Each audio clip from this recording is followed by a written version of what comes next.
Γεια παιδιά, και σήμερα θα βγάλω ένα βίντεο για το Τούτζι. Λοιπόν, συγκεκριμένα για ένα βίντεο που έβγαλε ο Sinboy για το Τούτζι. Του σχολιάζει, το λέει αδερφή, δεν βλέπει καλύτερα τα μούτρα του, που είναι ένας μαλάκας και μισός. Όλη η Ελλάδα τον έχει δει και όλοι του κάνουν unsubscriber αντί για subscriber και ζηλεύει το Τούτζι επειδή δεν το σχολιάζει. Και θέλω να πω για το Τούτζι. Ο Τούτζι, μπράβο Τούτζι, άμα δεις ποτέ το βίντεο μου, μπράβο σου, συγχαρητήριά σου που δεν το σχολιάζεις και δεν σε νοιάζει τι λέει αυτός ο μαλάκας.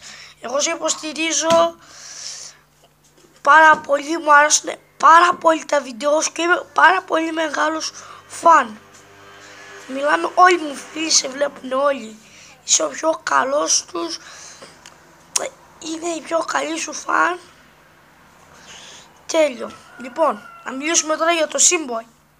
Ο Sinboy είναι ένας γρόθος, τους ξέρω όλη η Ελλάδα. Δεύτερον, να σβήσει το βίντεο αυτό που ανέβασε για να καταστραφεί τη συμβολή του δώνου τώρα, άμα θέλει να καταστραφεί ο άνθρωπος.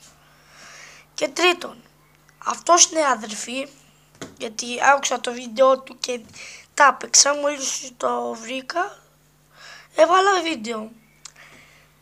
Κανονικά αυτός τώρα λέει ότι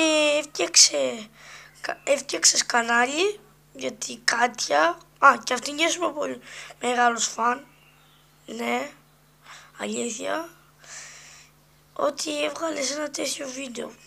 Λοιπόν παιδιά, όποιος βλέπει Sinboy ή ακούει Sinboy να πάει να χεστεί, είναι πολύ γρόθος. Ο Sinboy είναι ένας μαλάκας και μισός. Αλήθεια, είναι ένας μαλάκας και μισός. Ποτέ μα ποτέ στη ζωή μου δεν θα ακούσω Sinboy, μόνο αυτό το τραγούδι το άκουσα και μου σπάσανε τα νεύρα μου, γαμώτο μου. Λοιπόν, αυτά. Ναι. Και άμα δεν μου κάνετε like, χέστηκα, δεν πειράζει. Σας παρακαλώ όμως πάρα πολύ να υποστηρίσετε το 2J, το 1J, το 3J και το Βλάκα ή το Εδουάρδο. Αυτά.